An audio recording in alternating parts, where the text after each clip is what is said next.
This video explores a story that took place in 2014.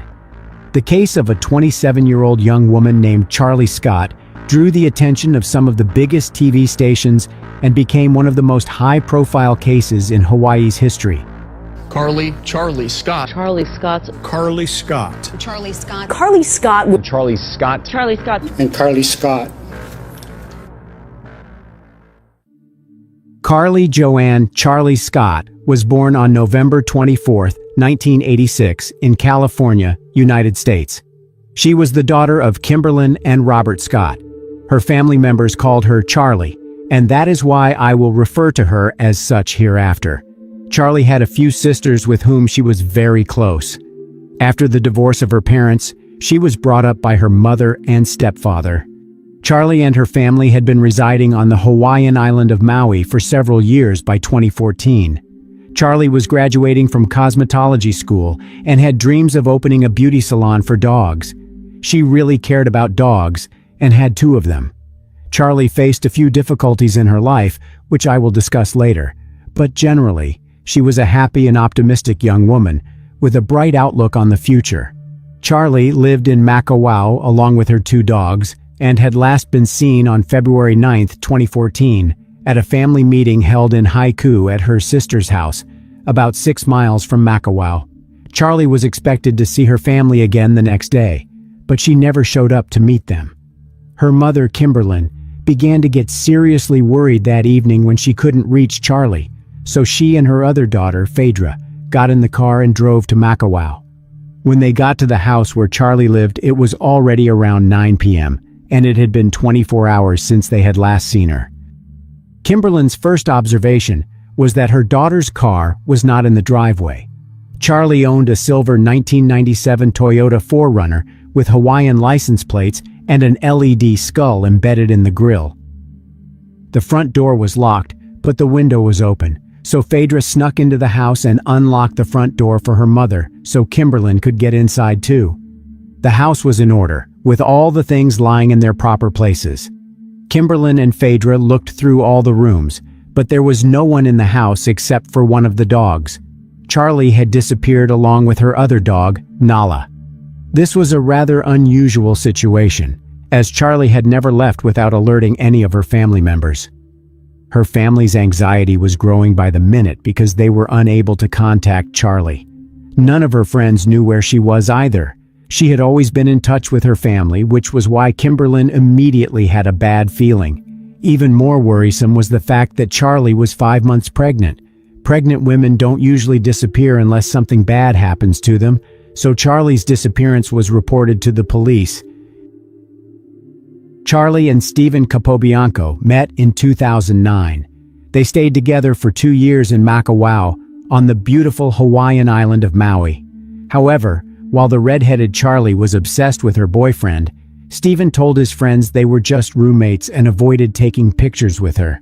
Their relationship was complicated, and no matter how harshly Stephen treated Charli, she was prepared to completely forgive him. Some years before her disappearance, Charli had broken up with Stephen, but she was still desperately in love with him. Stephen had found a new girlfriend but still maintained a secret relationship with Charli, so they were intimate even after the breakup. When 27-year-old Charli was trying to move on, she realized she was pregnant with Stephen's child. Her maternal instincts kicked in, and she was itching to be a mom. When she realized she was having a boy, she named him Joshua. However, 24-year-old Stephen was not very eager to become a father. They went to a family planning center together to discuss terminating the pregnancy. Stephen insisted that Charli have an abortion, but in the end she opted not to do it and decided that she would raise the child on her own. He got really angry when he found out about it. Charli didn't force Stephen to marry her. She was just happy about becoming a mother. The family supported Charli's decision and were ready to give her all the help she needed. When Kimberlyn contacted the police to report her daughter's disappearance, she also told the investigators that Charli was 5 months pregnant and that she had a strained relationship with the child's father, Stephen Capobianco. Charli had an app installed on her phone that enabled the family to track her location. When Kimberlyn tried to do so, She found out that the last time Charli's phone was active was Sunday night, February 9th. Charli was in Haiku at her sister's house that day, and from there, she was supposed to go home to Makawao. However, she instead went in a completely different direction. She took the Hana Highway toward Nahiku, and the last time her phone was active, she was 30 miles away from home. Charli had no reason to drive there, but Kimberlyn knew her daughter was ready to fulfill any request from Stephen. Kimberlyn told investigators that Stephen Capobianco might have some involvement in Charli's disappearance when she filed a missing persons report. Unwilling to stay idle, Kimberlyn and Charli's sister Phaedra got in their car the next morning and drove toward Nahiku on the Hana Highway. The Hana Highway is a very dangerous road with sharp turns, ascents and descents, as well as one-way traffic sections. Nothing was found where Charli's cell phone was last active. It was simply a stretch of road with no reason or place to stop. Kimberlyn and Phaedra would pick out convenient places to stop, get out of the car, and shout Charli's name, suggesting that she might have gone off the road. They also called out for Charli's dog, Nala, hoping she would appear from inside the woods. While Kimberlyn was searching for her daughter, the police headed to Stephen's house to speak to him, as he was the one Charli's family had pointed to as the person who might be connected to the case. Stephen told detectives that he had indeed seen Charli, but was not aware of her disappearance. He said his car broke down in a remote area of Maui, so he called Charli and asked her to come and help him. The place where Stephen said his car broke down was about 3 miles from where Charli's cell phone was last active. Stephen stated that Charli assisted him in starting his car, whereupon they drove in the direction of Makawao. According to Stephen, he drove up front, and Charli was behind him in case his car broke down again. At a certain point, he lost sight of Charli's car in his rearview mirror, but he didn't think much of it at the time, assuming that he was driving too fast and Charli had fallen far behind him. He went home and hasn't spoken to her since. The first disturbing discovery was made 2 days after the disappearance. Charli's dog, Nala, was found in Nahiku, about 13 miles from where her cell phone was last active. After examining the dog, investigators concluded that Nala had been transported to Nahiku by someone. If she had traveled 13 miles over the rugged terrain on her own, there would have been marks and scuffs on her paws, but they were perfectly fine. Meanwhile, the police had expanded the search area, but the number of officers who could participate was limited. Therefore, Kimberlyn appealed to the people of Maui to help in the search for her daughter. Hundreds of volunteers responded to the request. Flyers with Charli's picture were distributed all over the island, and detectives asked anyone with any information to come forward. The fact that Charli was pregnant added to the urgency of the case. On April 12th, one of the volunteers made a discovery that shocked Charli Scott's family. A car belonging to her was discovered completely burned out 10 miles from her home and very far from where her phone was last active. When the vehicle was discovered by volunteers, it was lying on its side. The only thing that reassured Charli's family in this situation was that there were no remains in the car. This left hope that she was still alive. Maybe someone stole her car and then decided to burn it. While the police inspected the car, trying to find any clues, Charli's family, with the help of volunteers, examined the place where her phone had last worked. The area was a stretch of terrain with thick and rugged vegetation, without footpaths or anything of the sort. Shortly before sunset, there was a discovery that suggested that Charli was sadly no longer alive. There was a CD lying on the ground, which Phaedra identified as belonging to her sister, and next to it lay Charli's t-shirt. Also, her shirt and skirt were found. It was clear that this was not a car accident, as Charli's belongings were 20 miles away from where her burned-out car was found. The police were informed of this finding. From that point on, the investigation into her disappearance took a completely different turn. Stephen Capobianco was the last person to see Charli alive, and when news spread around the island that her belongings had been found, Hawaii News Now's Meleka Lincoln contacted him by phone to see what he thought about it. Stephen accepted to answer questions and did a short interview in which he revealed a few details about his relationship with Charli and how their last encounter went. Capobianco refused to have his voice recorded, so the interview was published as text. This interview will be voice-overed and presented as a phone conversation for your convenience. However, I repeat, this is a kind of reconstruction of the conversation, and it is not Stephen's voice that you will hear on the recording. Hi, my name is Malika Lincoln. I'm calling from Hawaii News Now. I'm calling to see if I can ask you some questions about the ongoing search for Charli. I know that you've helped to participate in it, and I know there are questions about you being the last person to have seen her. I just wanted to see if we could clarify some things. Go for it. I'm going to record this if that's okay, and this is going to be for our coverage. Tell me how you know Charli. First off, I don't want my voice on the news. You do not want the recording used? Yeah, I do not want the recording used. I don't want my voice coming out on everyone's TV on this island. I understand. But I will answer all of your questions, and you guys can record it for your own personal use. Okay. So I knew Charli because she was my ex-girlfriend from 3 or 4 years ago. 5 years ago, it was 5 years ago, and we have kept in touch this entire time. We were still friends. We still knew each other. Are you the father of her unborn child? That's what we've been told. That's what I've been told. I never got a piece of paper that said it or anything, but I would believe it. So, were you guys dating again? No, we just occasionally hooked up. So tell me about what happened Sunday night. Sunday night? She picked me up from my house at 8:30, drove out to my truck that I got stuck in Kiana, and she dropped me off at my truck. It took me about 10 minutes to fix my truck because I had extra light tools with me at that time. And then we came back to Haiku, and I'm pretty sure I saw her lights in my rear view the entire time.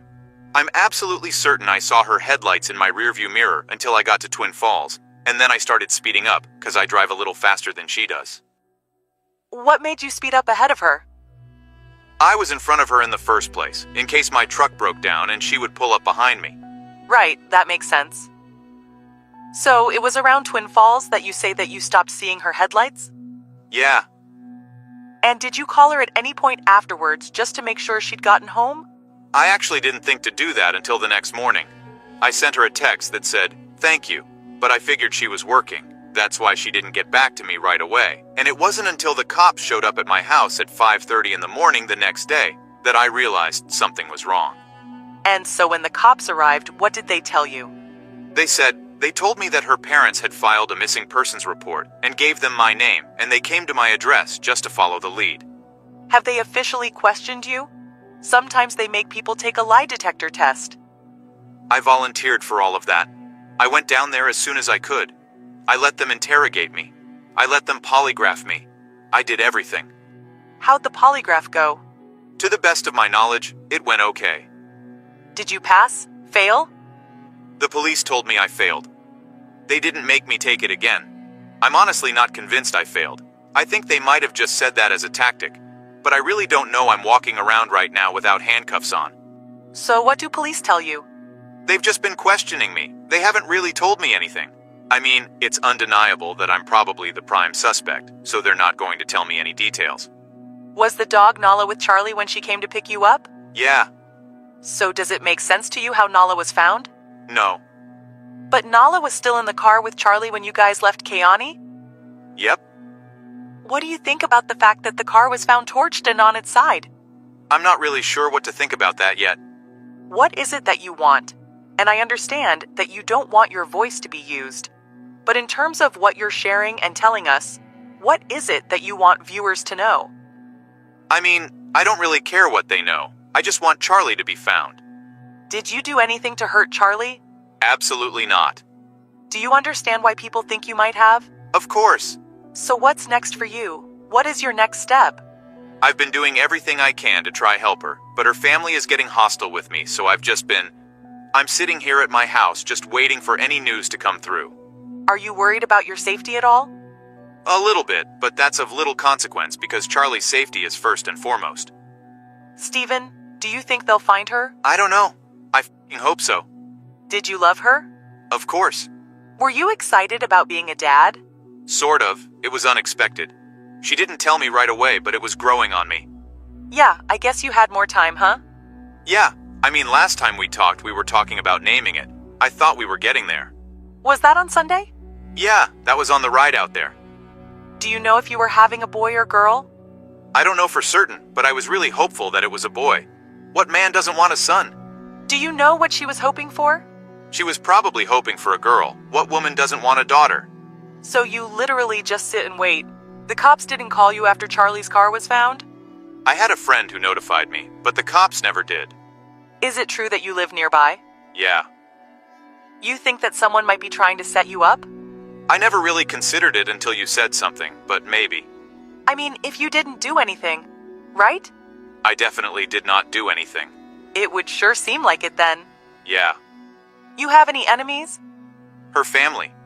Just her family? They're the only people I can think of that would not like me enough to do anything about it. Everybody else on the island seems to love me. So did you never have a good relationship with them? Or did you used to have a good relationship when you guys were dating? No, I mean, me and Charli always had a pretty good relationship, but not me and her family. Was the family excited about Charli being pregnant? I believe so. I had never talked to them about it. I had never had any contact with her family since I stopped dating her, up until they wanted me to come help them, Monday morning when they showed up. Monday morning they showed up? They showed up. One of them showed up at work and told me what was going on and then called me later, and I rushed out to show them exactly what had happened the night before and proceeded to help them look.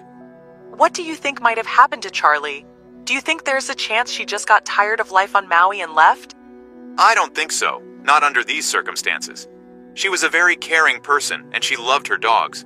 And to have one of her dogs show up in Nahiku, and one of her dogs had been locked in her house for a whole day, she wouldn't do that. Above all else, she would not leave her dogs unattended.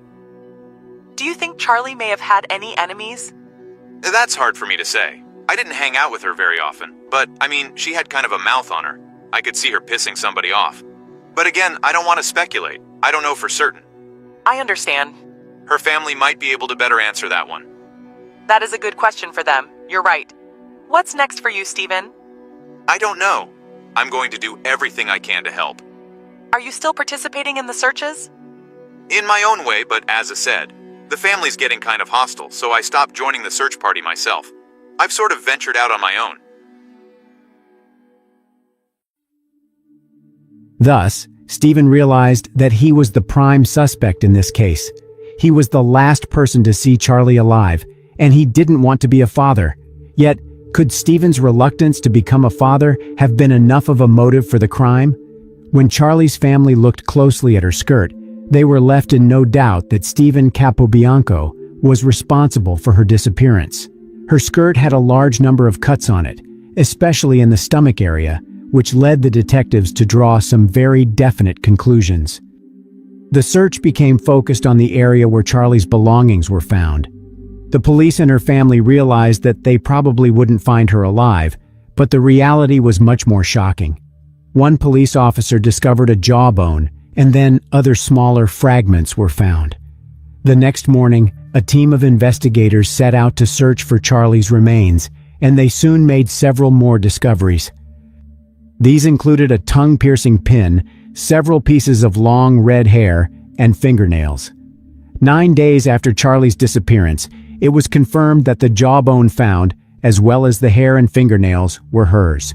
Charli was officially pronounced dead, and this came as a heavy blow to her family, who mourned not only Charli herself, but also her child.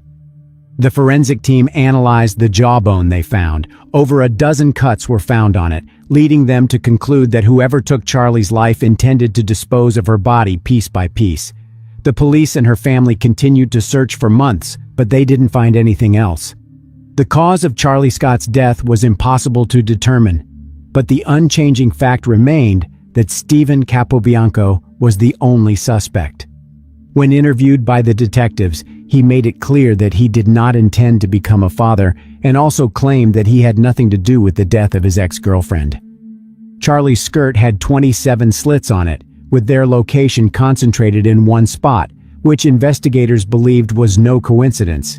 However, a single motive was not enough for an arrest, so the police focused their attention on Charli and Stephen's phone records.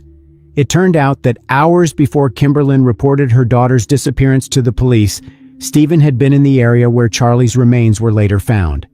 His and Charli's cell phones were near each other, but then Charli's phone was turned off and was never retrieved. Phone records also showed that Stephen had returned to the area where the remains were found at least 3 times. This evidence indicated that Capobianco had made a false statement when he told the police that he returned home after Charli had helped him with his car. Detectives speculated that he burned Charli's car to get rid of evidence of the crime. Stephen Capobianco was arrested 5 months after Charli's disappearance. He was charged with taking Charli's life, specifically the second degree of that offense, as well as second-degree arson. He pleaded not guilty to both of the charges against him. There is no law in Hawaii that punishes the death of an unborn child, so Stephen was not charged with anything related to that. It took more than 2 years before Capobianco went to trial. The challenge for the prosecution was that there was only circumstantial evidence. However, the prosecution introduced new DNA evidence a few days before the trial began. During the course of the investigation, genes with distinctive dark red stains were found. DNA testing confirmed that these stains were Charli Scott's blood. The genes were consistent with the size worn by Stephen Capobianco, but that's not all. A short black hair was also found in the pocket, and DNA analysis confirmed that it belonged to Stephen. This directly linked him to Charli's death. However, it turned out that this evidence was submitted past the deadline, and the judge decided that Stephen's genes and hair could not be used as evidence at trial. Thus, the judge dismissed the only irrefutable piece of evidence, and now Stephen's chances of getting away with his wrongdoings have greatly increased. The trial dragged on for 6 months. Deputy Prosecuting Attorney Robert Rivera told jurors during the trial that multiple stab wounds in the abdomen area of Charli Scott's skirt showed that Capobianco made her suffer. Charli's father, Robert Scott, stated at a court hearing that even though he attempted to free himself from anger and revenge, he was unsuccessful. "Turns out it's an innate human characteristic in me," he said. "It's very strong. If the courts, the justice system doesn't provide this, who will? If this retribution is not satisfied, I will do it myself." After saying that some things have crossed the line, Robert Scott poked defense attorney John Appo in the face with his finger. "You should be ashamed of yourself, and I spit on you," Scott said. The judge then asked sheriff's deputies to remove Robert Scott from the courtroom, saying, "This is inappropriate." On December 28, 2016, a jury found 27-year-old Stephen Capobianco guilty on all charges. He was sentenced to life in prison with parole eligibility after 40 years for taking Charli Scott's life. He received another 10 years for setting her car on fire. Since the court sentenced Capobianco to consecutive sentences, his minimum term is 50 years before he is eligible for parole. Capobianco didn't testify during his trial. After the sentencing, Kimberlin said she considered the prison time pretty much the best Hawaii could offer. She said it does not compensate her family for the loss of her daughter, as well as her unborn child Joshua, but it does provide some peace of mind. "I think we are glad we've gotten this decision," she said.